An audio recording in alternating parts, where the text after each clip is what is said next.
নমস্কার বন্ধুরা, রিমাস blog and kitchen চ্যানেলে সকলকে স্বাগত। আর সকলকে জানাই শুভ নববর্ষ। নতুন বছর সবাই খুব ভালোভাবে কাটান এবং সুস্থ থাকুন সব সময়। আশা করি তোমরা সবাই ভালো আছো। হ্যাঁ, আমিও ভালো আছি। আজ আমি তোমাদের সাথে নববর্ষের দিন সকাল থেকে দুপুরবেলা পর্যন্ত কী কী কাজকর্ম করেছি সেটাই শেয়ার করব। তবে আমি এই ধরনের ভিডিও তোমাদের কাছে কোনোদিনও আনিনি, আজকে এই প্রথমবার আনি। তবে আজকে এই সারাদিনের টুকিটাকি কাজকর্মর ভিডিও তোমাদের সাথে শেয়ার করতে গিয়ে বুঝলাম যারা রেগুলার এই ধরনের ভিডিও শেয়ার করো তাদের কিন্তু যথেষ্ট কষ্ট হয়। আমরা ফোনে দেখি যে ও এটা করছে, এটা তো খুব সাধারণ কাজ, খুবই সহজ, কিন্তু আসলে তা নয়। আমরা যেটা দেখি সেটা কিন্তু মোটেও না। তো চলো আজকে সারাদিনে কি কি করলাম সেটাই তোমাদের সাথে শেয়ার করি। তো নববর্ষের দিনে বড়মশাই চলে গিয়েছিল অফিসে, আর ও অফিস যাওয়ার পর থেকে আমার সমস্ত টুকিটাকি কাজ শুরু করলাম। প্রথমে নিজের ঘরের বিছানাটা ভালো করে ঝেড়ে চেয়ারে যেসব জামা কাপড়গুলো ছিল সমস্ত কিছু বাথরুমে রেখে আসলাম কাচার জন্য। তারপরে দিলাম গাছে জল। তারপর ফার্নিচারগুলোতে ধুলো জমেছিল সেগুলোই একটু ভালো করে পরিষ্কার করে নিলাম। আর আজকে নববর্ষে থাকার কারণে আমাদের হেল্পিং হ্যান্ডের ছুটি ছিল, তাই সমস্ত কাজ নিজেকেই করতে হয়েছে। নিজেকে সমস্ত কাজ করতে হয়েছে বলাটা ভুল। আমি আমার ঘরটা যখন ঝাড়ু দিচ্ছিলাম তখন মা বললো, তুমি তোমার ঘরটা ঝাড়ু দিয়ে মুছতে শুরু করো, আমি বাকিটা ঝাড়ু দিয়ে দিচ্ছি। কাজটা অনেকটা সুবিধা হয়ে গেল, তাই আমি আমার ঘরটা ঝাড়ু দিয়ে মুছতে শুরু করে দিলাম। আর মা ততক্ষণে ওইদিকে অন্য ঘরগুলো ঝাড়ু দিচ্ছে। নববর্ষ যদিও 2-3 দিন হলো চলে গেছে, তবুও এই মাসটা যতদিন আছে ততদিন তো নববর্ষই বলো। আর আমি এতটাই লেটুস যে সমস্ত কিছু অনেকটা দেরিতে তোমাদের সামনে তুলে আনি। যেটা বলতে যাচ্ছিলাম, নববর্ষে তোমাদের অনেকেরই নিশ্চয়ই অনেক প্ল্যান ছিল। তোমরা কে কোথায় ঘুরতে গিয়েছিলে বা নববর্ষটাকে কীরকম ভাবে কাটালে নববর্ষের দিনটা, সেটা কিন্তু আমাকে একটু জানিও কেমন। আমি নববর্ষের দিনটা সেরকম একটা ভালোভাবে কাটাইনি, কেননা বড়মশাইয়ের তো অফিস ছিল, আর ওই দিনকে ওকে অফিস যেতে লাগে না, যেহেতু নববর্ষ ছিল সেদিনকে অফিস যেতেই হয়েছিল। সেই জন্য ওই দিনটা আমার সেই রকমভাবে কাটেনি। জাস্ট ঘরে বসে টুকিটাকি কাজকর্মের মাধ্যমে আমার দিনটা কেটেছে। ঘরগুলো তো বেশ ভালো করে পরিষ্কার হয়ে গেছে, আর পরিষ্কারের পরে এই হচ্ছে আমার ঘরের লুক।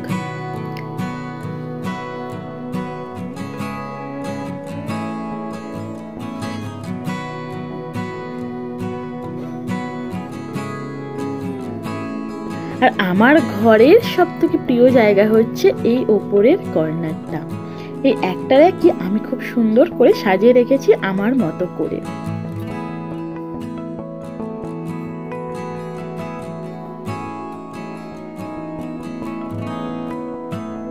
যাই বাথরুমের বাসি জামা কাপড়গুলো কেচে নিই।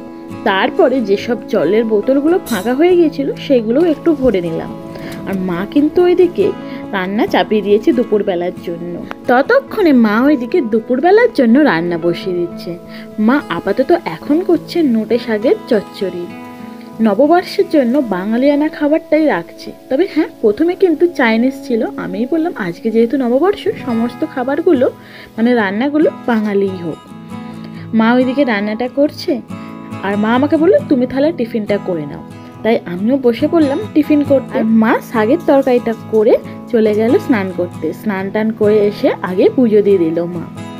নববর্ষ বলে কথা, তাই একটু সময় আজকে মায়ের লাগবে। মা এদিকে পুজো করছে, এবার আমিও স্নানে যাব বলে রেডি হচ্ছি। তার আগে নতুন জামাটা আলমারি থেকে বার করে ভাবছি এটা এখন পরবো কিনা। তারপরে ভাবলাম না, এটা এখন পরবো না, তো আজকে একটু গরম পড়েছে, তার উপরে আজকে কোথাও বেরোনোরও নেই। তাই মেয়েদের ওই যে সব সময়ের প্রিয় নতুন নাইটি পরে বেরিয়ে চলে আসলাম। মাও কিন্তু এদিকে নতুন নাইটি পরেছে। তোমাদের নববর্ষে কি হলো জানিও, নতুন শাড়ি, চুড়িদার নাকি নাইটি? স্নান টান সেরে এসে এবার একটু আয়নার কাছে দাঁড়ালাম। প্রত্যেক মেয়েরা স্নানের পরে এসেই একটু আয়নার কাছে সময়টা বেশি নেয়। ওই যে নিজের রূপচর্চা করতে হবে। তারপর ভালো করে পরিপাটি করে চুলটা বেঁধে সিঁদুরটাও পরে নিলাম।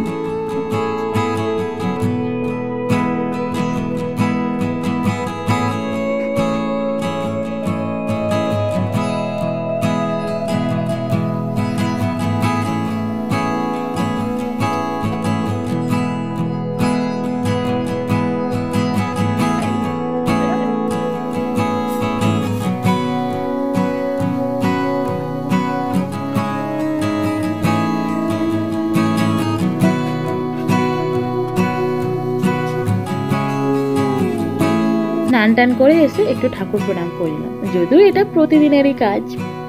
আর নববর্ষ বলে কথা, সবারই অনেক কিছু চাওয়ার, অনেক কিছু পাওয়ার আশা থাকে। আর আজকে মা বলল একটু তুলসী গাছের গোড়ায় জল দাও।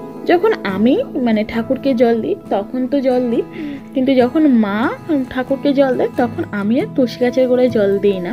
কিন্তু মা বলল আজকে নববর্ষ, আজকে তুলসী গাছের গোড়ায় একটু জল দিয়ে দাও। আর এখন কিন্তু মাই ক্যামেরাটা করছে।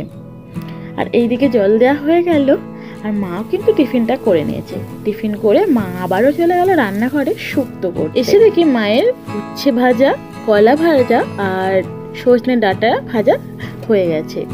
এবার ভাজছে বেগুন, এরপরে আলু আর বড়িটাও কিন্তু ভেজে নেবে। আমি কিন্তু এক এক করে এই শুক্তো রেসিপিটা তোমাদেরকে পরে শেয়ার করব। আর ওইদিকে দই কাতলা হবে বলে আমি কাজু আর পোস্তটা বেটে নিয়েছি, আর শুক্তোয় দেয়া হবে বলে আমি আমল দুধটা একটা বাটিতে গরম জলে গুলে নিচ্ছি। এই দেখো, কথা বলতে বলতে কিন্তু শুক্তোটা রেডি হয়ে গেছে। এবার শুক্তো রান্না হয়ে গেল, আর এরপরে মাকে বললাম তুমি চলে যাও, আমি এবারে বানাবো দই কাতলা। নববর্ষের দিন তোমাদের স্পেশাল আইটেম কি ছিল অবশ্যই কিন্তু জানিও। যদিও পরমশাই থাকলে আইটেমটা আরও অনেক কিছু বেড়ে যেত, ও নেই তাই ভাবলাম না থাক, আজকে এই কটা জিনিসই হোক। নববর্ষের পরের দিনকে অন্য খাবার বানানো যাবে। এই দেখো, তোমাদের সাথে কথা বলতে বলতে কিন্তু দই কাতলাটাও বানিয়ে নিয়েছি। আর খাবার হয়েছে আজকে নোটে শাকের তরকারি, উচ্ছে ভাজা, কারণ নববর্ষের প্রথম দিনকে নাকি তেতো খেতে হয়।